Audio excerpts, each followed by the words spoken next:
Sudah kelihatan? Ini Sudah, Pak. Sudah, Pak. Ya, Sudah, Pak. notasi sigma.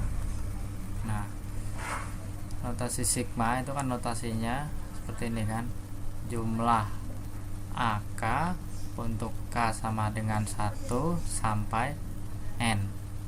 Nah, nanti kalian jangan kaget apabila kalian baca di referensi lain ada yang bentuknya jumlah AI I sama dengan 1 sampai N. Jangan kaget kalau bentuk seperti itu, karena K ataupun I itu hanyalah sebagai indeks. Dia merupakan kalimat notasi petunjuk untuk indeks yang pertama, yang kedua, ataupun dan seterusnya. Kalau misalkan AK K-nya sama dengan 1 sampai N, berarti kan A1 ditambah A2 ditambah A3 dan seterusnya sampai AK. Kalau ini A1 tambah A2 tambah AK sampai AN ya. Sampai AN nih yang pertama. AN karena batas atasnya N. Ini juga A3 ditambah dan seterusnya tambah AN, sama karena batas atasnya juga N. Oke. Sebagai contoh, misalkan jumlah AK dari untuk K sama dengan 1 sampai 3, ya udah berarti tinggal A1 tambah A2 tambah A3 karena batas atasnya hanya sampai 3. Jelas ya? Kalau sigmanya sigmanya K sama dengan 3 sampai 5, maka A3 ditambah A4 ditambah A5. Ya, karena ada batasnya di situ, dibatasi dari 3 sampai 5. Penjumlahan yang dibatasi dari indeks 3 sampai 5.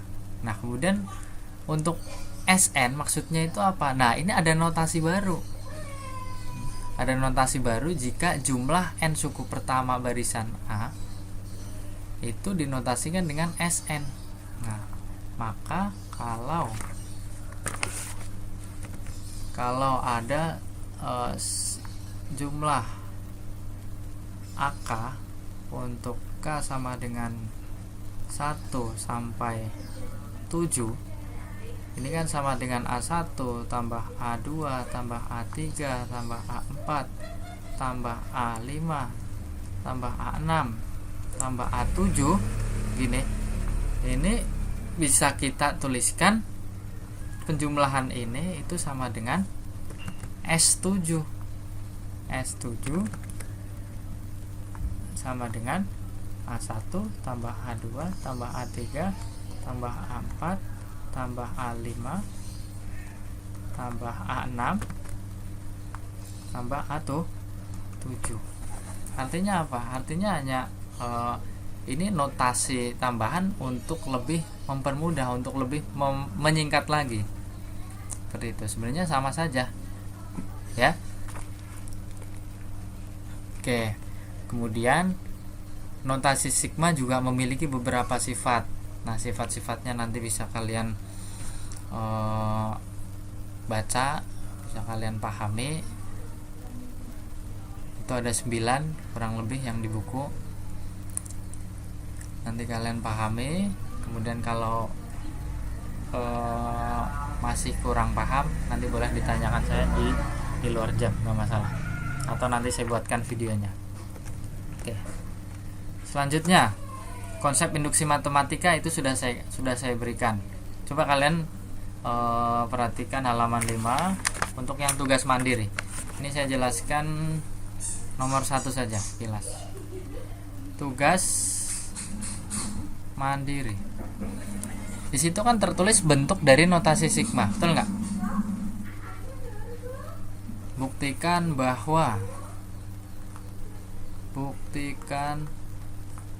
bahwa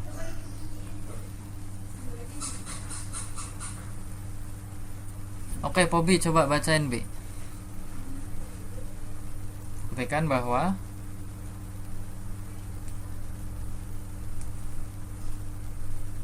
Pobi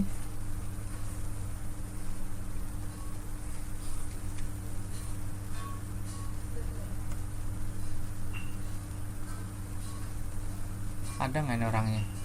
Buktikan bahwa jumlah 3K dikurangi 2 untuk K sama dengan 1 sampai N itu sama dengan N per 2 kali 3N min 1 berlaku untuk semua N bilangan asli. Berlaku untuk semua N bilangan asli. Nah, bagaimana cara kita membuktikannya? Ini pembuktiannya menggunakan konsep induksi matematika seperti kemarin, tapi bentuknya adalah bentuk dari notasi sigma. Gimana ini?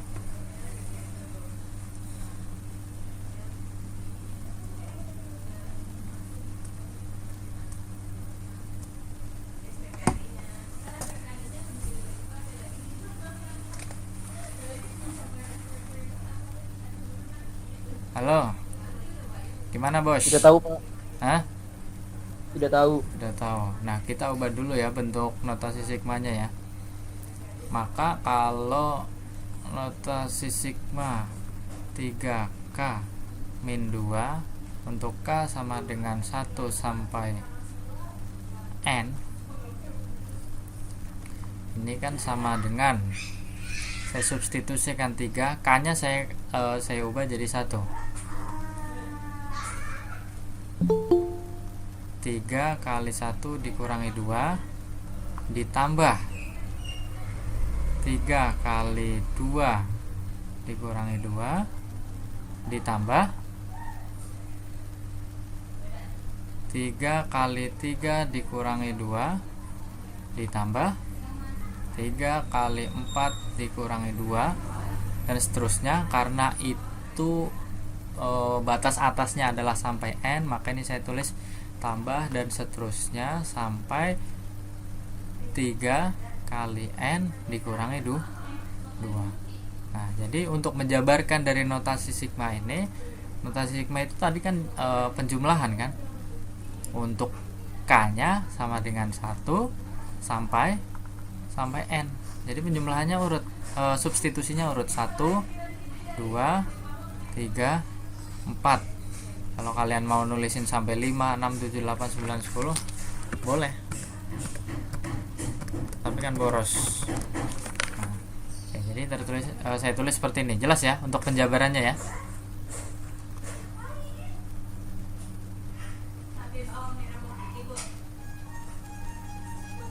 Ya bos, jelas ya Iya, Pak. penjabarannya ya. Siswa saya cuma satu doang nih, suaranya satu doang nih. Iya, jadi kalau ada jawaban, ada respon kan bisa saya lanjut. Kalau nggak ada respon, saya juga bingung. Ini suara saya kedengaran nggak sampai situ? Suara saya sampai nggak ke Jelas, Pak, kalian? jelas. Nah, gitu maksud saya. Kalau saya tanya direspon, jadi bisa saya lanjut.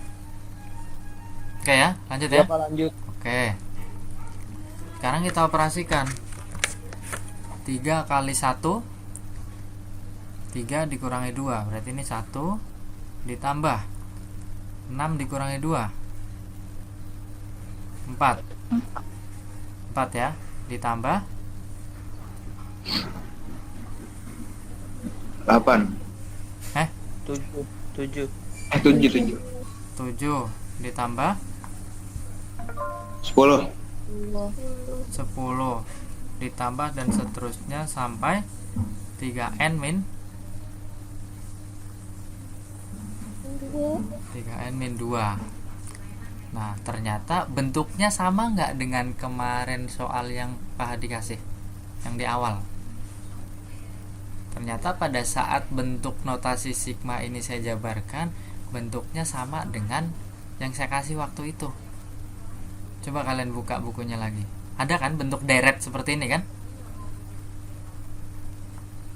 Kalau nggak salah saya ngasihnya yang 1 tambah 2 tambah 3 tambah 4 tambah 5 dan seterusnya. Ya nggak? Ada nggak? Coba dilihat di buku kalian. Iya ada Pak. Ada ya.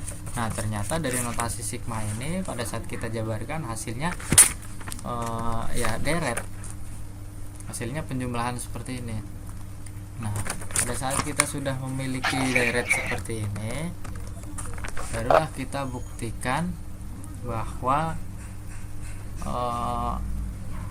dia itu sama dengan n/2 3n min 1.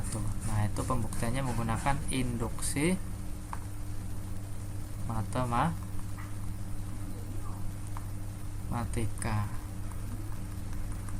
Nah berarti kalian itu diminta untuk membuktikan bahwa 1 ditambah 4 ditambah 7 ditambah 10 dan seterusnya sampai 3n min 2 itu sama dengan n/2 3n min 1. Nah jadi kalian jangan bingung apabila saya disuruh membuktikan induksi matematika tapi soalnya kok induksi matematika ya. Nah karena itu nomor 2 dan seterusnya juga bentuk soalnya itu notasi sigma semua. Saya nggak mau kalian pada saat lihat soal, lah ini kok bentuknya begini, ini kayaknya Pak Hadi belum ngasih deh. Nah jadi Pak Hadi jelaskan hari ini untuk notasi sigmanya. Dan di penilaian akhir bab 1 yang ada di halaman 8 juga banyak notasi sigmanya. Maka yang awalnya akan saya sampaikan di bab barisan dan deret, saya majukan ke bab induksi matematika. Seperti itu. Nah, kalau sudah ketemu deret seperti ini, maka tinggal kita buktikan langkahnya sama seperti induksi matematika itu kan. Langkah 1 kita buktikan n sama dengan 1. Apakah sama? 3n sama dengan 3n min 2. Langsung saya ubah aja, ini saya turunkan. N-nya sama dengan 1. 3 kali 1 dikurangi 2 sama dengan 1/2 kali 3 kali 1 dikurangi 1. Ini sama dengan 1. Kemudian ini sama dengan setengah kali 2. 1 sama dengan 1. Ini benar. Nah kalau benar maka dilanjut nggak untuk langkah 2 dan langkah 3? Lanjut Pak. Lanjut Pak. dilanjut. Tapi Lanjut, Pak. iya, tapi lanjutannya nggak akan saya lanjut karena tujuan saya itu hanya menjelaskan notasi sigma saja ya. Jadi tujuan saya itu menjelaskan penjabaran bentuk notasi sigma menjadi bentuk ini. Oke ya.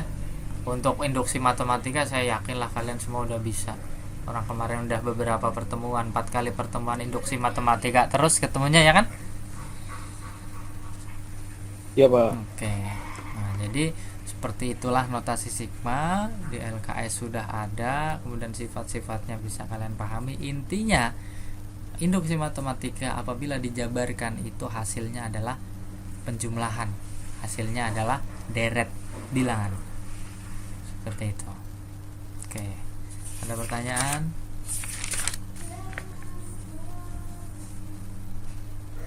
Tidak Pak, tidak ada Tidak ada pertanyaan. pertanyaan. Oke. Kalau tidak ada pertanyaan, kita masih punya waktu 17 menit. Saya akan buka materi baru. Ya. Nanti insya Allah ulangannya bab 1 dan bab 2, ulangan hariannya. Jadi saya nggak ulangan harian untuk materi induksi matematika saja, melainkan saya tambahkan dulu untuk program linear, baru bisa ulangan harian. Oke, kalau bab 1 induksi matematika tidak ada pertanyaan, silakan kalian buka halaman 12, program linear 2 variabel.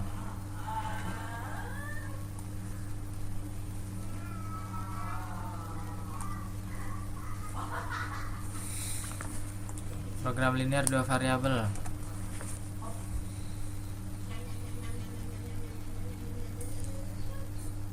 Sudah? Oke, Faren, dibaca apa itu program linear? Dari yang poin satu apa yang dari apa? Dari yang A. Kan saya nanya definisi program linear dulu. Enggak. Hmm. A. Pengertian program linear dua variabel. Program linear merupakan ilmu dalam matematika yang mempelajari tentang penyelesaian sistem bertidaksamaan linear. Program linear digunakan untuk menemukan nilai optimum dari daerah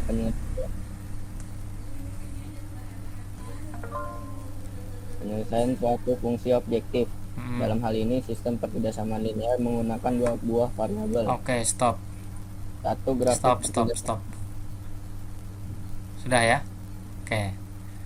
Sekarang ambil intisarinya. Program linear, ya kalian gak harus textbook, kalian gak harus sama persis dengan apa yang ada di buku. Karena beda penulis nanti bisa jadi beda kalimatnya, beda perkatanya. Makanya kita harus cerna menggunakan pemikiran kita sendiri apa itu program linear. Intinya program linear itu ya penyelesaian sistem pertidaksamaan linear yang digunakan untuk menentukan nilai optimum menggunakan fungsi objektif. Nah, jadi materi prasyaratnya adalah pertidaksamaan linear dua variabel. Nggak tahu nih, di kelas 10 udah belajar kan pertidaksamaan linear variabel? Yang sistem pertidaksamaan linear dua variabel, SPLDV. Ya, Pak. Oke. Nah, tapi itu di situ dijelaskan lagi untuk cara membuat grafiknya. Jadi, kita harus bisa membuat grafik dari pertidaksamaan linear dua variabel. Kalau membuat grafiknya saja tidak bisa, nanti akan lebih sulit kalian pada saat menentukan nilai optimumnya. Nilai optimum itu apa ya? Kalian bisa mencari maksimum, bisa mencari minimum. Jadi program linear ini aplikasi dalam kehidupan sehari-harinya itu banyak sekali. Contoh misalkan bagaimana caranya pada saat kamu berjualan itu mendapatkan keuntungan yang maksimum. Bagaimana pada saat kalian melakukan pengeluaran itu pengeluarannya minimum. Nah, itu semuanya dibahas di program linear ini. Contoh, mungkin ada orang tuanya yang jualan gorengan, tahu, tempe. Tahu itu variabel X-nya, Y itu variabel tempe itu variabel Y-nya. Ya, tahu variabel X-nya, tempe variabel Y-nya. Nah, ya, nanti tujuan dari program linear ini bagaimana caranya kita bisa belanja tahu dan tempe seminimal mungkin modalnya, tapi keuntungannya semaksimal mungkin. Nah, perhitungannya ada di sini. Ya, pengaplikasiannya seperti itu. Nah, maka kita harus pahami dulu materi prasyaratnya adalah pertidaksamaan linear dua variabel. Oke, lanjut. Pingkan, bagaimana cara membuat grafik pertidaksamaan linear dua variabel? Silakan dibacain. Saya, Pak. Yang namanya Pingkan mana ya? Pak, tapi saya lagi di rumah sakit, gak bawa buku. Hah? Di rumah sakit? Kenapa kamu? Kenapa kamu? Gak bawa buku, Pak, saya. Iya, kamu kenapa kok di rumah sakit? Apa? Oh, lagi Gak apa-apa, Pak. lagi main ya? Mainnya di rumah sakit ya? Enggak, Pak. Lagi nemenin tante saya sakit. Cupang tuh. Suruh on cam, Pak, suruh on cam. Coba dibuka, Oke, Pak. buka Pingkan on cam. Pak, Saya balik. Ini sih cara ngebalik. Nggak dicupang woi. Bentar. Tuh pas lagi rumah sakit. Mau itu mau. Oh gitu ya, tapi Oh, tetap Rumah sakit. tapi tetap bisa ikut belajar Rumah ya. sakit. Nanti bagaimana cara kamu merangkumnya? Sebentar di mall. Berarti semuanya tercatat di otak kamu ya. Cubuana itu Oke, kita Keren, Pak. keren. ya lanjut. Betul. Saya ganti yang lain deh. Naila, coba grafik pertidaksamaan linear Ya, dua Pak. variabel. Iya, dibacakan. Satu grafik pertidaksamaan linear dua variabel. Satu pernyataan yang berbentuk AX plus BY Mm-mm. lebih besar 0, AX plus BY Lebih besar sama dengan AX plus BY lebih besar sama dengan 0. lebih besar atau 0. Hmm. AX plus BY lebih kecil sama dengan 0 atau AX plus BY lebih kecil sama dengan 0. Oke. Dengan A dan B tidak 0 dinamakan pertidaksamaan linear dua variabel. Mm-mm. Dengan A dan B-nya tidak 0. Oke, untuk lebih mudahnya saya jelaskan di sini. Program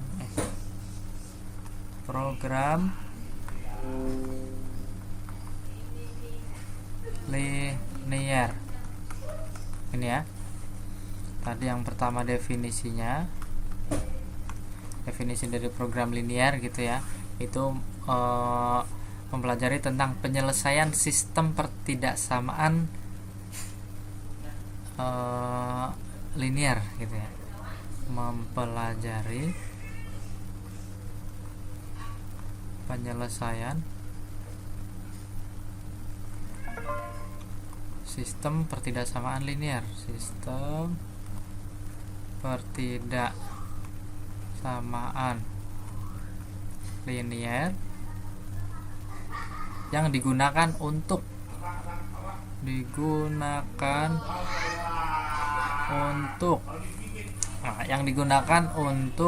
menentukan nilai optimum,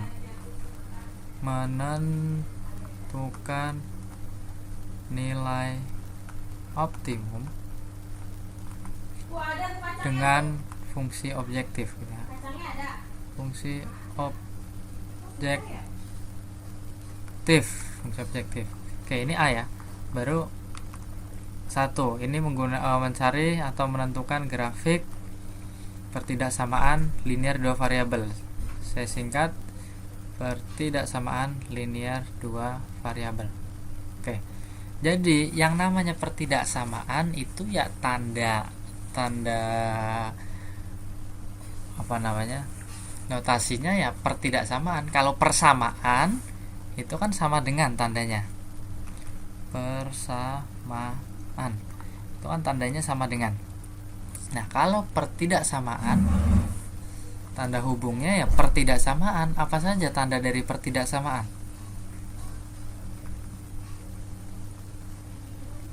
Pertidaksamaan. Apa saja tandanya? Ya kurang dari sama dengan, lebih dari sama dengan. Nah, ini kita ringkas. Artinya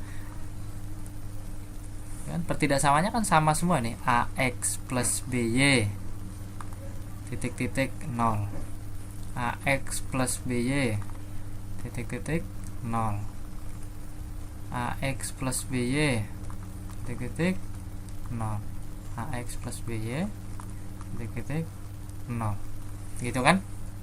Nah, maka karena ini adalah pertidaksamaan, ya tanda yang kita gunakan adalah pertidaksamaan. Ini kurang dari sama dengan, lebih dari sama dengan. Oke, jadi ringkasnya seperti ini ya. Dengan A dan B tidak boleh sama dengan, A dan B tidak sama dengan 0. Nah, jadi penulisannya saya ubah seperti itu. Lalu langkah membuat grafiknya. Oke, Saya tunjuk Aisyah Mailani. Bagaimana langkah membuat grafiknya?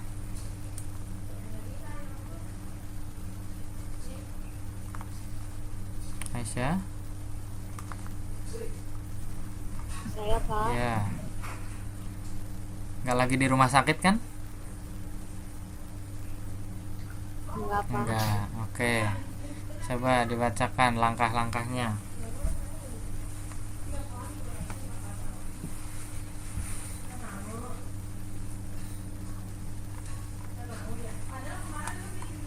Yang A mengganti tanda gitu ya Pak? Mengganti tanda pertidaksamaan. A mengganti tanda ketidaksamaan lebih kecil lebih besar sama dengan, dan lebih kecil sama dengan menjadi tanda sama dengan. Oke, jadi diubah dulu nanti pada saat kalian akan membuat grafik. Terus Menentukan koordinat titik potong PT LDV terhadap sumbu X pada bidang kartesius dengan memisalkan Y sama dengan 0. oke. Sedangkan lanjut Pak. Lanjut. Sedangkan koordinat titik datar terhadap sumbu Y dengan memisalkan X sama dengan 0, sehingga didapatkan dua titik dengan koordinat X, 0 dan X, Y. Hah? Kemudian- Mana ada X, Y? 0, Y. Ah, Kemudian kedua titik tersebut digambar pada bidang kartesius. terus C menghubungkan kedua titik tersebut dengan garis lurus. Untuk PT LDV dengan tanggal lebih kecil atau lebih besar menggunakan garis putus-putus. PT LDV dengan tanda lebih kecil sama dengan atau lebih besar sama dengan menggunakan garis penuh atau tutup. Kurung tidak putus-putus. Menentukan daerah himpunan penyelesaian. ya. Dalam kurung DHP. Dalam menentukan DHP dapat digunakan titik uji, yaitu mensubstitusikan nilai X dan Y pada PT LDV tersebut.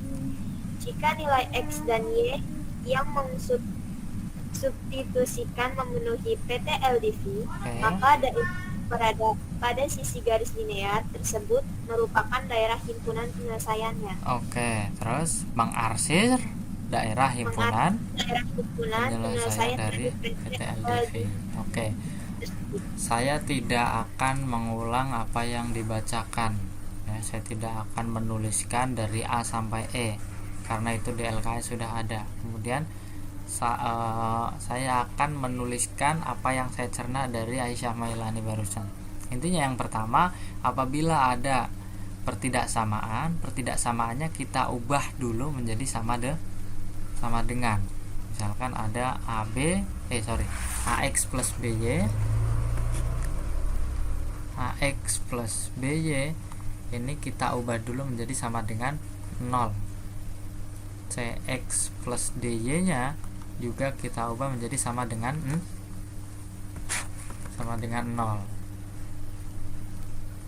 Untuk apa kok diubah menjadi sama dengan? Ya karena nantinya ini akan kita operasikan. Ya. Oke. Yang pertama, kemudian yang kedua, kita memisalkan untuk X-nya sama dengan 0 dan Y-nya sama dengan 0. Nah, ini saya buat tabel. Ini X, ini Y, ini X, Y. Mencong.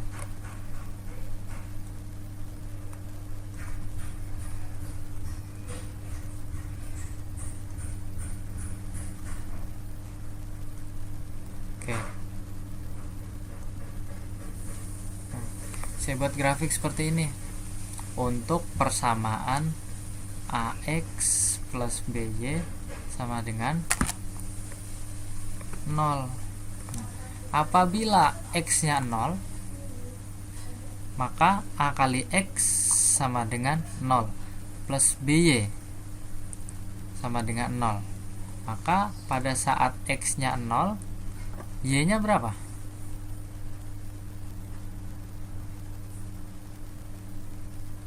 pada saat X nya 0, Y nya sama dengan ini deh, contoh saya tuliskan langsung 3X. Biasanya kalau masih menggunakan notasi seperti itu pada bingung. 3X plus 4Y sama dengan 12. Lalu saya buat tabel X, Y, X, Y seperti ini. Nah, sekarang pada saat X nya 0, X nya 0 itu artinya kita substitusikan X nya menjadi 0. 3 kali 0 ditambah 4Y sama dengan 12. Maka 0 tambah 4Y sama dengan 12. Maka Y nya sama dengan 12 per 4, yaitu 3. Oh, pada saat X nya 0, Y nya 3, maka diperoleh titik 0,3. Terus yang kedua, kita misalkan Y nya sama dengan 0. Nih, Y nya sama dengan 0, maka menjadi 3 kali X ditambah 4 kali 0 sama dengan 12. Maka 3X ditambah 0 sama dengan 12. X nya sama dengan 4. Oh, pada saat Y nya 0, X nya 4, maka ketemulah titik 4,0.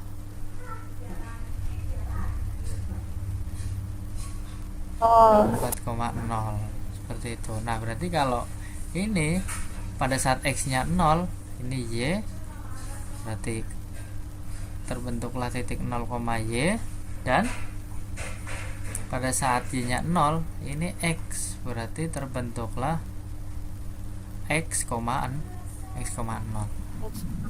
Jelas ya penjelasan ini ya.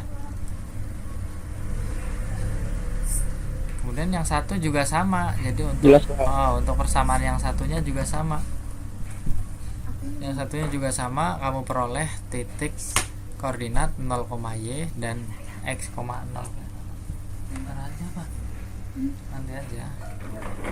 Oke. Kemudian untuk yang ketiga, menghubungkan kedua titik tersebut dengan garis lurus. Untuk PT-LDV dengan tanda lebih dari atau kurang dari menggunakan garis putus-putus. PT-LDV dengan tanda kurang dari, sama dengan, dan lebih dari sama dengan menggunakan garis penuh atau utuh. Nah, itu tergantung soalnya nanti. Yang ketiga, kita tuliskan ke dalam koordinat kartesius. Ini saya gambarkan koordinat kartesiusnya. Nah, untuk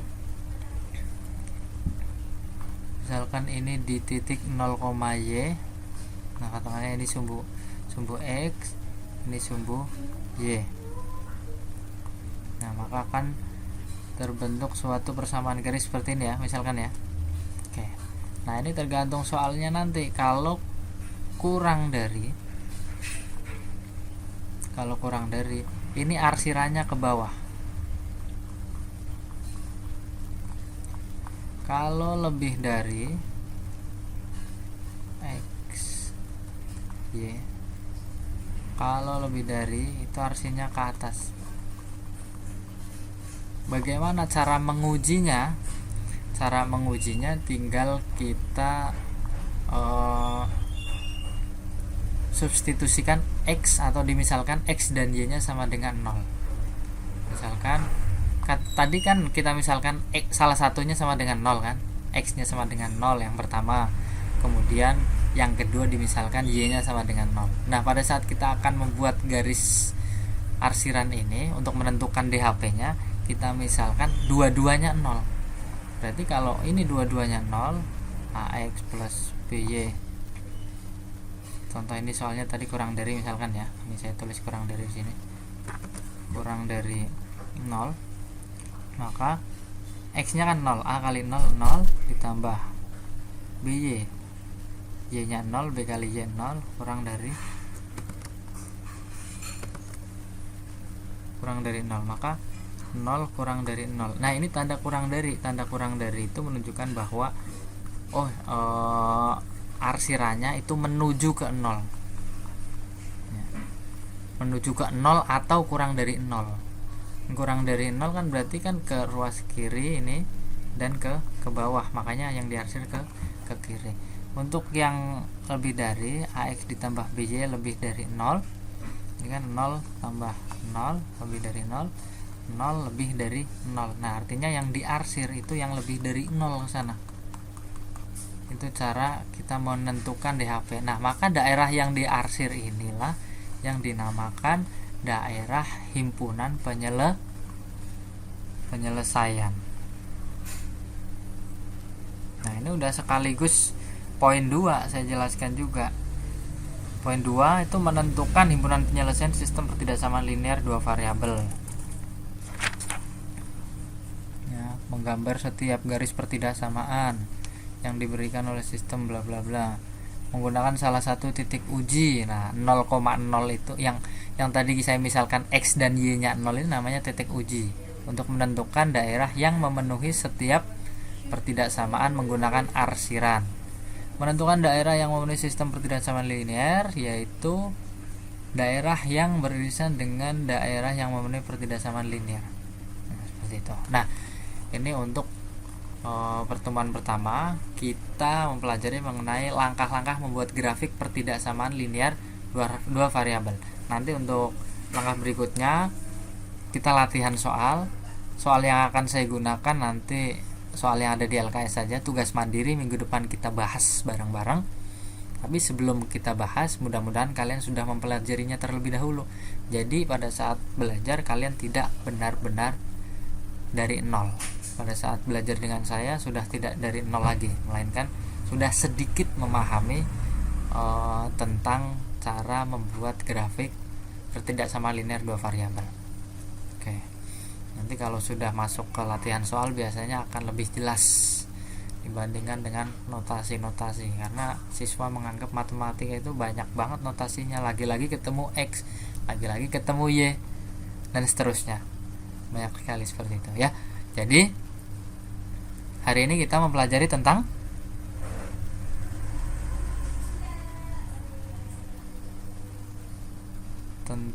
krik. Notasi.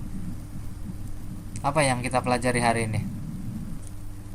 Pertidaksamaan linear dua variabel. Oke, pertidaksamaan linear dua variabel. Tadi juga kita sekilas mempelajari mengenai notasi sigma. Nah, nanti di pertemuan berikutnya kita akan masuk ke latihan-latihan soal untuk melatih kebiasaan kita dalam membuat grafik pertidaksamaan linear dua variabel. Nah, karena nanti program linear ini langkahnya panjang sekali. Biasanya program linear ini soalnya berbentuk soal cerita. Jadi nanti ada tahapan-tahapannya. Untuk program linear, pada saat soalnya bentuk soal cerita, langkah pertamanya kalian ubah dulu ke dalam model matematika. Kemudian setelah diubah ke dalam model matematika, kalian diminta untuk membuat grafiknya. Setelah membuat grafik, kalian diminta untuk menentukan daerah himpunannya. Setelah menentukan daerah himpunannya, kalian menentukan uji titik pojok. Setelah menentukan uji titik pojok, kalian menentukan nilai optimumnya menggunakan fungsi objektif. Nah, panjang banget. Jadi ini baru tahap pertama nih. Ini tahap pertama dan kalian harus pahami. Kalau ini saja nggak paham, nanti sulit untuk berlanjut ke berikutnya. Oke, itulah menariknya matematika. Harus dingertiin terus, ya. Oke, mungkin seperti itu saja pertemuan kita pada pagi hari ini karena waktunya sudah overtime. Jadi akan kita lanjutkan di pertemuan berikutnya di Kamis yang akan datang. Untuk absennya nanti kalian bisa buka di channel YouTube saya. Nanti video ini akan saya upload di sana. Jadi absennya di sana. Jadi tidak melulu merepotkan PJ. Pak Hadi tidak melulu merepotkan PJ. Kalau kalian sudah masuk ke komentar, nanti saya bisa mendatanya dari situ. Oke, mungkin itu saja yang bisa saya sampaikan. Kurang lebihnya mohon maaf. Saya akhiri. Assalamualaikum warahmatullahi wabarakatuh. Waalaikumsalam warahmatullahi wabarakatuh. warahmatullahi wabarakatuh.